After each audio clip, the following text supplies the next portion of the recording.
അസ്സലാമു അലൈക്കും വറഹ്മത്തുള്ളാഹി. അൽഹംദുലില്ലാഹി റബ്ബിൽ ആലമീൻ. വസ്സലാത്തു വസ്സലാമു അലാ അഷ്റഫിൽ മുർസലീൻ വഅലാ ആലിഹി വസഹ്ബിഹി വസല്ലം.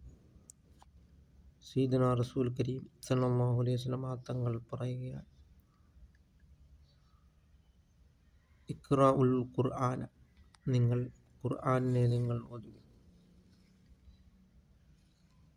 അലിഫ് ലാം മീം മൂന്നർക്കുണ്ടെങ്കിൽ 30 പ്രതിഫലമാണ് അള്ളാഹുവിൽ നിന്നും നമുക്ക് ലഭിക്കുന്നത്.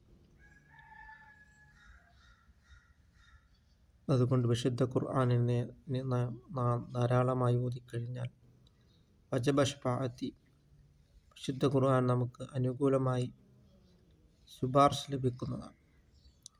ഇമാമുന ശാഫിഈ റളിയല്ലാഹു തആല അൻഹു വിശുദ്ധ റമളാൻ എത്തിയാൽ പകലിൽ ഒരു ഖത്മും രാത്രിയിൽ ഒരു ഖത്മുമാണ് ഓതുന്നത്. വിശുദ്ധ റമളാനിൽ 30 ഖത്മാണ് മഹാനവറുകൾ ഓതുന്നത്. റമളാൻ അല്ലാത്ത ദിവസങ്ങളിൽ ഒരു ഖത്മുമാണ് ഓതി തീർക്കുന്നത്. അതുകൊണ്ട് വിശുദ്ധ ഖുർആനിനെ നാം ധാരാളമായി ഓതിക്കഴിഞ്ഞാൽ വജബ ശഫാഅത്തി, വിശുദ്ധ ഖുർആൻ നമുക്ക് അനുകൂലമായി ശുപാർശ ലഭിക്കുന്നത്. അതുകൊണ്ട് നാം രാവും പകലുമായി വിശുദ്ധ ഖുർആനിനെ നാം ധാരാളമായി ഓതുക.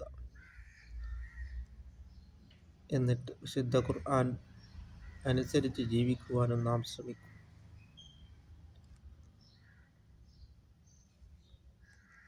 അള്ളാഹുവിന് ഏറ്റവും ഇഷ്ടപ്പെട്ടതാണ് വിശുദ്ധ ഖുർആനിനെ പഠിക്കുകയും അത് പഠിപ്പിക്കുകയും ചെയ്യുന്നവർ.